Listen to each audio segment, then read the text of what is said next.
Hi friends, मुक्तज Joshi या व्हिडिओमध्ये आपण कृषी विभागामधील कृषी शेवट या पदाच्या परीक्षा झालेल्या आहेत. तर त्याच्या निकालाच्या संदर्भात कृषी आयुक्तालयामार्फत एक ऑफिशियल प्रसिद्धीपत्रक प्रसिद्ध करण्यात आलेलं आहे. तर त्या प्रसिद्धीपत्रकामध्ये नेमकं काय सांगितलेलं आहे ती सर्व माहिती आपण पाहूयात. हा व्हिडिओ शेवटपर्यंत पहा. या व्हिडिओला सर्वांनी लाईक करा, शेअर करा आणि Vitthal Joshi YouTube channel subscribe करा. जर तुम्हाला जिल्हा परिषदेमधील आरोग्य शेवटच्या तांत्रिक 40 प्रश्नांची तयारी करायची असेल तर प्ले स्टोअरवरून विठ्ठल जोशी ॲप डाउनलोड करा आणि आरोग्य शेवट तांत्रिक प्रश्न ई बुक विकत घ्या. 40 तांत्रिक प्रश्नांची तयारी तुमची होऊन जाईल. तर या ठिकाणी पहा, प्रशासकीय अधिकारी आस्थापना 4 कृषी आयुक्तालय महाराष्ट्र राज्य पुणे याचे जे प्रशासकीय अधिकारी आहेत अखिल शेंडे यांच्या सहीनं हे ऑफिशियल प्रसिद्धीपत्रक प्रसिद्ध करण्यात आलेलं आहे. कधी प्रसिद्ध झालेला आहे तर 5 मार्च 2024 या तारखेला.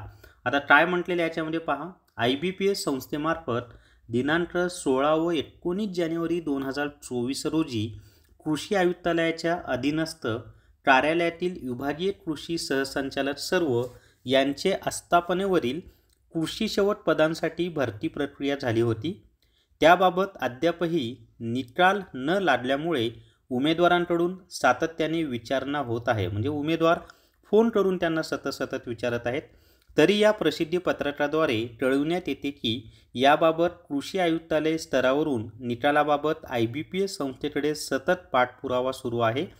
यास्तव निकाल प्राप्त होताच संबंधित विभाग स्तरावरून प्रसिद्ध करण्यात येईल. आता यांनी कशामुळे हे प्रसिद्धी पत्रक प्रसिद्ध केलेलं आहे तर विद्यार्थी फोन करून त्यांना विचारत आहेत निकाल कधी लागेल. तर हे IBPS कंपनीकडे पाठपुरावा करत आहेत. मग IBPS कंपनीनं निकाल दिला की आम्ही लगेच प्रसिद्ध करू असं त्यांनी सांगितलेलं आहे.